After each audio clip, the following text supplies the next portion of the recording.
Okay, guys, we're going to be doing part 2 of every Star Wars character ranked. Of course, I'm only doing mainly the notable characters, so let's get right into this. Number 122, that's where we left off. So, in 122nd place is Aayla Secura. Aayla Secura had definitely a heartbreaking death in Revenge of the Sith, and she had one cool arc in the Clone Wars about the Jedi crashing on a planet. But other than that, she's a cool Twilight Jedi, but nothing else really to her. So yeah, she's in 122nd place. Coming in 121st place is Zeb from Star Wars Rebels. Zeb, I feel like is like kind of that like brawny comedic relief, but for me, it never worked as a comedic relief. He never felt funny enough to ever helm the idea of being a good comedic relief. So if he doesn't serve to be a good comedic relief, and I don't really enjoy, I don't think he adds much and anything else than trying to be comedic relief. Because like him as the brawn is kind of, he just like smashing stormtroopers, but that's kind of typical. He's kind of like the brawn of the group, but in a stereotypical way, and not in any interesting way. So he doesn't really bring anything else to the Star Wars table, but yet I guess I do enjoy. I guess you do learn some stuff about him through the course of 4 seasons of the show, but beyond his personality and enjoying him as a character, I'm not too much for that. But at the same time, I guess I do like him in some cool action sequences as well. Coming in 120th place is the Ugnaughts. I don't know.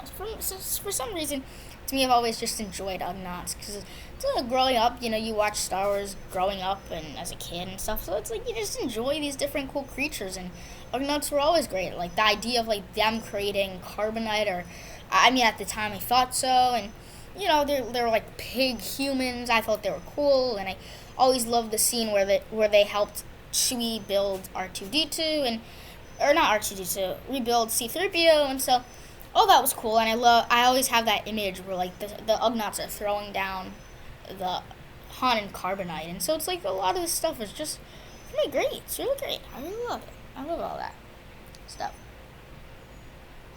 Okay. Coming in 119th place is Jannah. I wasn't sure what her last name was, but she's from, obviously, The Rise of Skywalker. I guess I like the idea that there's a bunch of ragtag group of stormtroopers who, didn't follow orders and ended up leaving the First Order. But I feel like in Jannah's specific case, I didn't care. I feel like they've been talking about like, oh, all these stormtroopers, they all have the Force and that live inside them that are all active, and it's like, I don't know. I feel like maybe because like when you saw her in trailers or saw, her actress in Star Wars and Celebration, you kind of build this idea of like she could be really important. But just like all the other new characters, she ended up not really being that important, and yet she does bring some things to the table that were exciting. I did like her bow, and I did like those horses and whatever you want to call them, and I think I liked her connection with Finn and all that. But yeah, beyond that, I didn't really know a genuine necessity to her character. Coming in 118th place is Zorii Bliss, whatever you want to say. But similar case, again, like you think, oh, this is gonna be a real cool character. I think I like the look of the character. I guess kind of this idea of the character. But like when you get to the story, she has like one cool scene on Kijimi, and then has like maybe like 2 scenes during the final battle, and like that's it. And it's like again another character where it's like it's somewhat underwhelming, and inside where it's like, wait, but that's like a short role, and I feel like I enjoyed her screen time. I enjoyed her relationship to Poe, and I liked the look, but the helmet was a little bit off to me. But I will say that every scene she was in, I enjoyed her character, and I enjoyed her lines and her role, which is like, it's a shame because it's like I like the character and I like what she does in the film, but she didn't do a lot. That's the problem. And I think that's a problem with a lot of these characters lower on the list, is where some I just don't like, but others are just like they don't have enough screen time, enough things to do within the film. Coming in 117th place is L337. I did not at all like her relationship with Lando. I thought it was really weird to kind of have her be a love interest to Lando, which was, I felt really weird. I did enjoy, though, this idea of she's actually part of the Falcon. She's, their comm system. I think that was kind of interesting because, like, you always wonder, it's like the Millennium Falcon seems so advanced as a ship, and you wonder why. And 3PO had this line, it's like this seems like so, like the ship seems alive, but kind of realization that kind of a droid, you kind of have the droid computer base. That seemed interesting. But yeah, I think a weird look. Everything else about her, I didn't really mind and didn't really like. Coming in 116th place is Chopper. I mean, I like Chopper. I like his kind of beeping noise created by Dave Filoni. But other than that, I mean, sorry. He kind of plays kind of like that R2-D2 role of kind of like being like this really cool droid who can do a lot of things. But as far as that role itself, I was like, I didn't really care for Chopper. Again, like Chopper has some funny moments as a droid, and I think honestly he can emote some emotions. But again, I don't think he's that compelling as a droid. I really do believe, like, I feel like I love droids that I guess talk, and it's like R2's great. R2 is great in the sense where it's like R2 is kind of the droid, but everything else, every other astromech besides it, kind of falls flat, and that's the group that I guess Chopper falls in. Coming in 115th place is Bossk. I really like the species Bossk is in, and I think honestly Bossk as a bounty hunter is really cool, and Bossk and his species have had a lot of cool moments, and I think the only reason why obviously he's not that high in the list is because again he doesn't have that emotion to him and that character quality to him. But that's kind of the charm of it. It's like he's this just brute species that has a great kind of like this man lizard, which is excellent. I love the species design.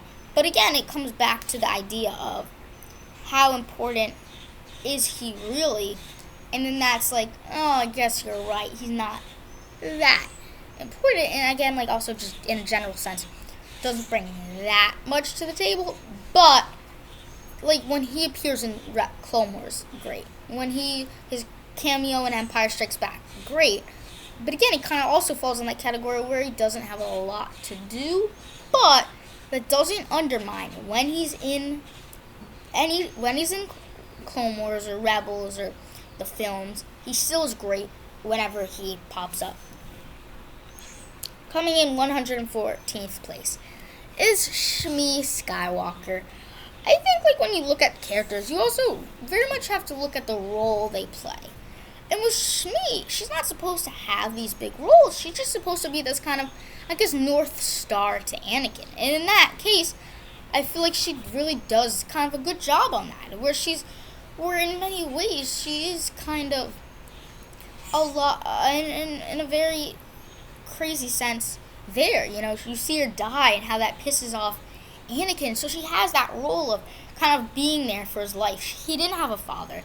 He didn't have money family, but he always had his mother. And that's what Shmi brought to the table. And that's kind of what I couldn't enjoy about Shmi Skywalker, is that idea that it goes beyond her as a character, it goes beyond what she represents toward Anakin. But I don't think, but again, like qualities specific to herself, there aren't many. But yeah, that's again, like why she's not like number 150 is because she does bring that value of being, I guess, the original Skywalker, and that seems exciting to me. But again, some of the stuff she does have is somewhat boring. Coming in 113th place is Aunt Beru. Now looking back on it, I don't think I would put Aunt Beru this high up compared to all these other characters. So I'll say that she probably falls lower, but let's just give my general thoughts on Aunt Beru. I think why I originally intended her to be in this place, in this 113th place, is mainly I feel like because I'd say because I think like her classic line of Luke. I mean, like again, like she has some great lines, but I liked her at the end. I liked her in Attack of the Clones. I like this idea of like the Lars family coming in, but other than that, again, like doesn't add much. Just doesn't.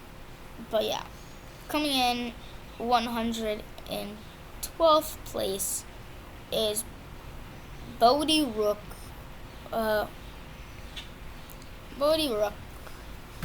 From Rogue One. Bodhi was really cool. Bodhi was really cool. I think I liked him as like another rogue Imperial officer. I liked his death. I guess when you come these Rogue One characters do not have the best kind of arcs, but I think you gotta look at their deaths as well. And I guess his death was kind of cool, where he kind of gave the signal to ultimately give the transmission. That was cool. So yeah, it was cool. I definitely, obviously, like the least interesting out of the Rogue One characters, but I mean he's still cool. I still enjoy him, and still think he is somewhat, in some sense, cool. Coming in 111th place is Qi'ra from Solo. I didn't like that that Han was in love with someone deeply before Qi'ra, but I guess it's she just had a high school love interest that just kind of goes away. I guess you could somewhat relate to that, but I don't know. I was she's no Leia, and that was the big part. It's she's no Leia, where it's I enjoyed her being part of the Crimson Dawn, but every time she's with Han, it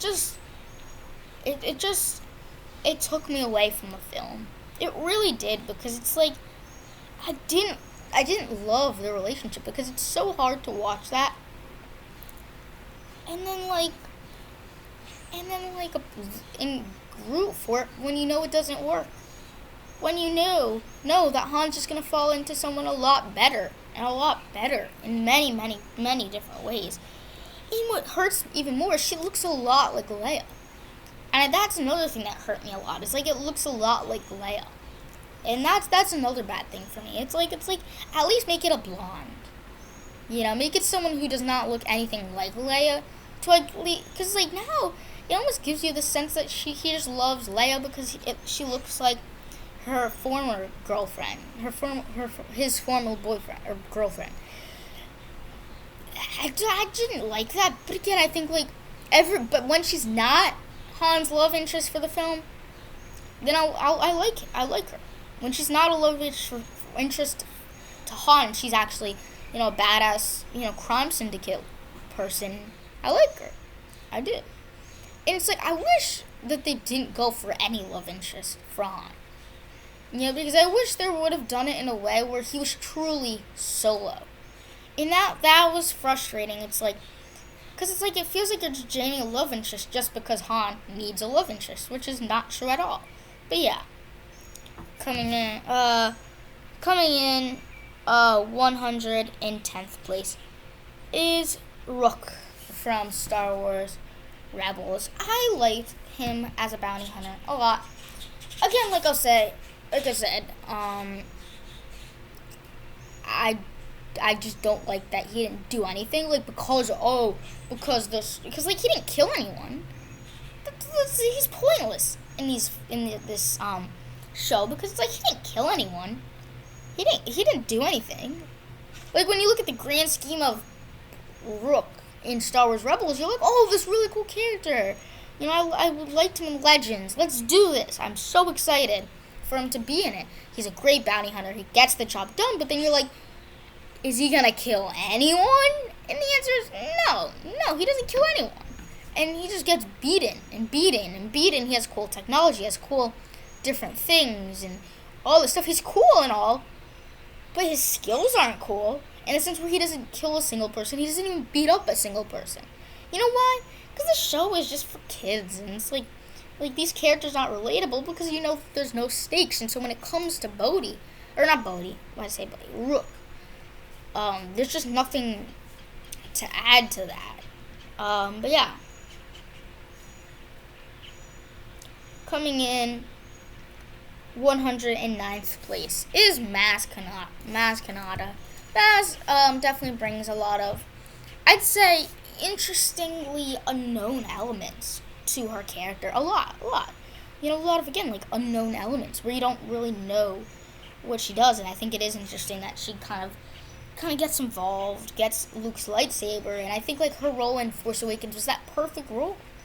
That perfect role where she can give them advice, call Leia, get the job done. And she's, like, not that tall, pretty old, but gets the job done, and I think is a badass. But again, like, I don't think she's, like, I don't like her the most. Like, she doesn't fall my, you know, any higher because she's not, again, like, one of my favorite characters.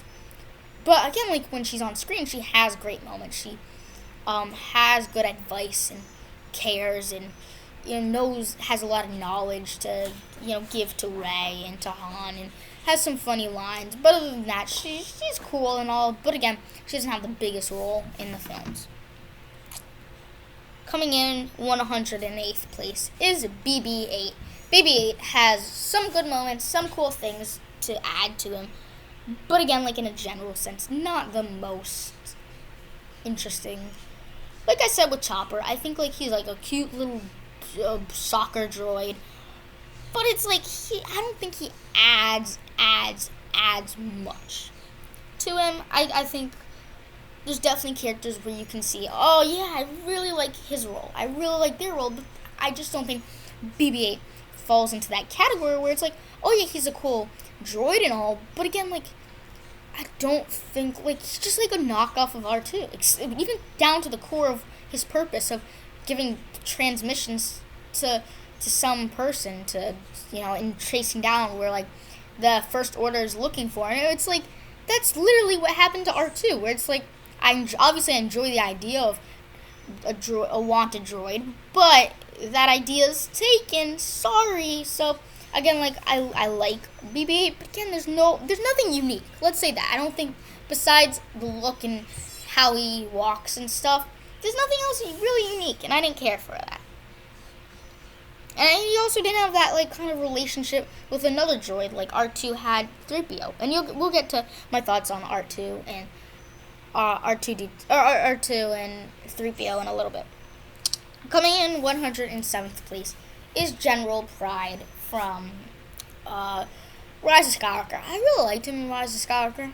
I think he was he was honestly probably the best, like, general. Like, besides Tarkin. Like, I think, like, he has the essence of kind of like a space Nazi, which is kind of what they were going for. He had the essence of someone who did not care, who was ruthless, who would get the job done, because that's kind of what you want.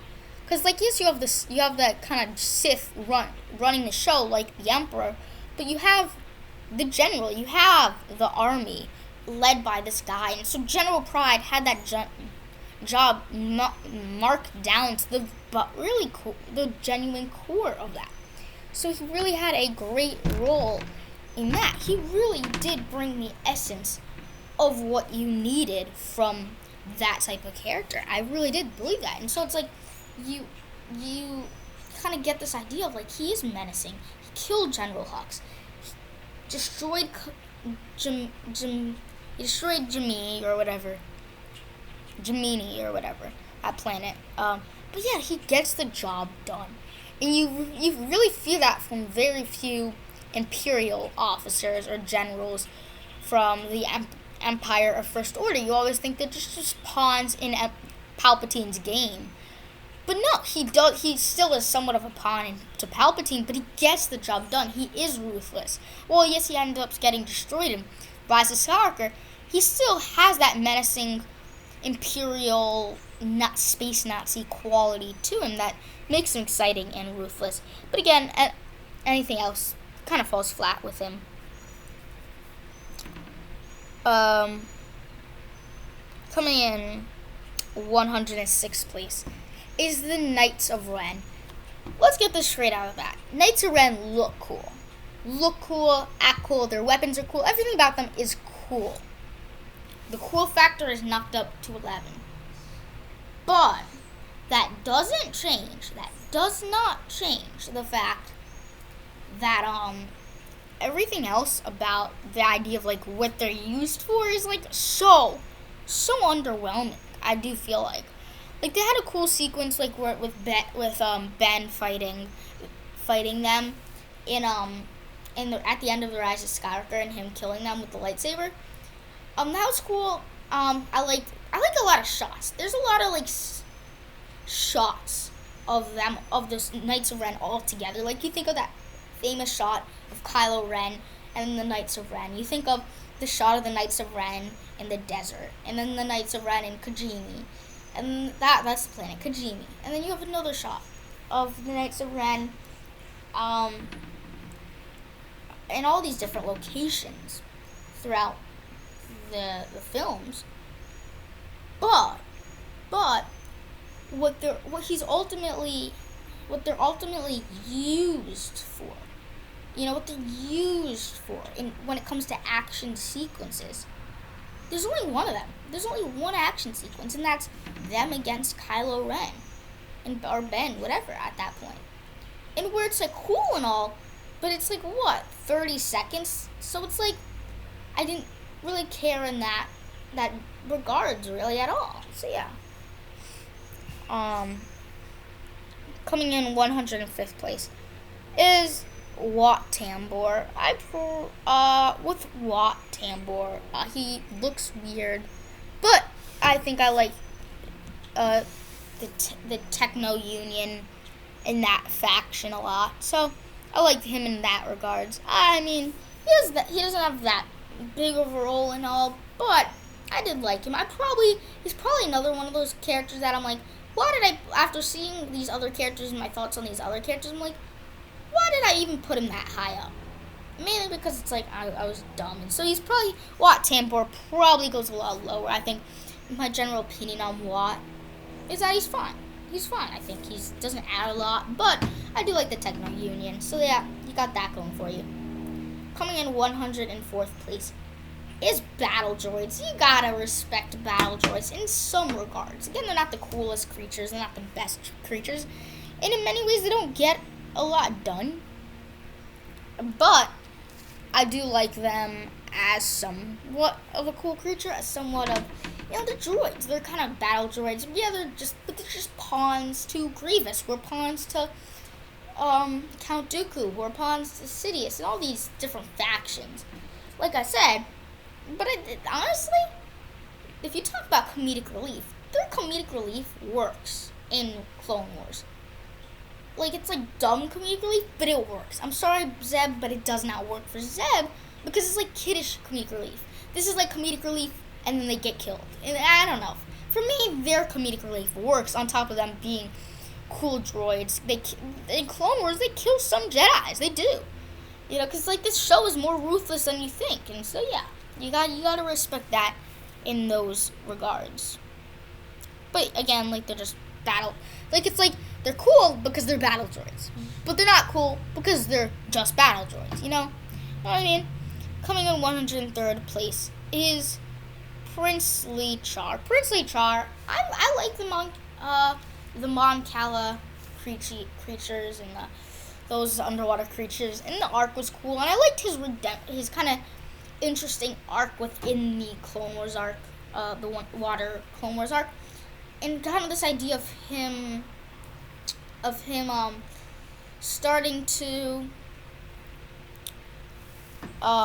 he's starting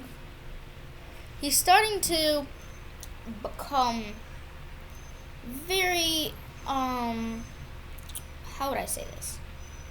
Interesting and unique to that.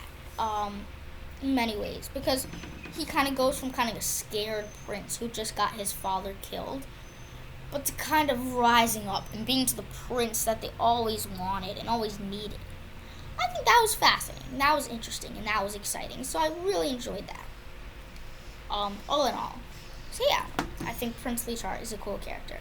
Then 102nd place is going to be DJ. DJ from The Last Jedi. DJ was exciting in the sense that he kind of brought another interesting perspective of someone who is all in it for the money.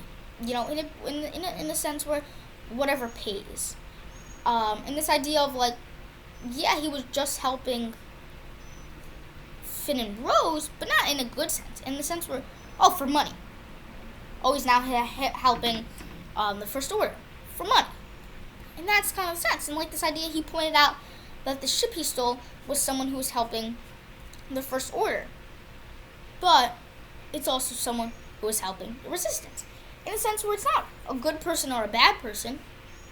It's just everybody's out for themselves.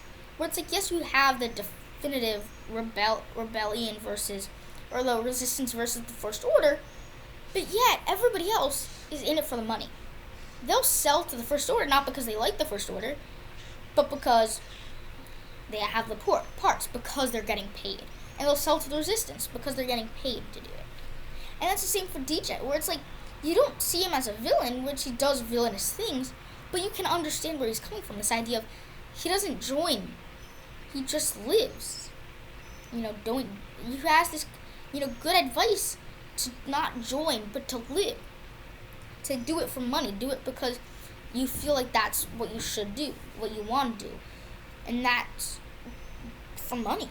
For him, that's for money. I didn't really like his stutter a lot, but nonetheless, I think I can enjoy kind of his I guess, what would I say? Perspective.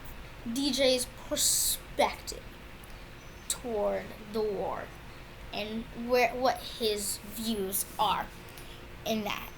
Stay tuned for videos coming at you. So let's see, we did from 123 to 102.